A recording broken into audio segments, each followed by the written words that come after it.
నేను సిపిఎం పార్టీలో నేను ముందుండేదాన్ని అన్నింటిలో. నా పేరు పుతుంబాక భారతి, అందరికీ తెలిసిందే. వాళ్ళు చేర్చారు బాబుని, సీరియస్గా ఉంది అని తెలిసి నేను సీఎం గారిని కలిసే ప్రయత్నం చేశాను. అప్పటికే నాకు ఇంటర్వ్యూ ఇచ్చారు.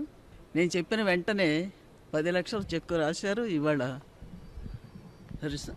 చెక్కు రిలీజ్ చేశారండి. ఇది తీసుకోవడానికి నన్నే రమ్మన్నారు, నేను వచ్చాను.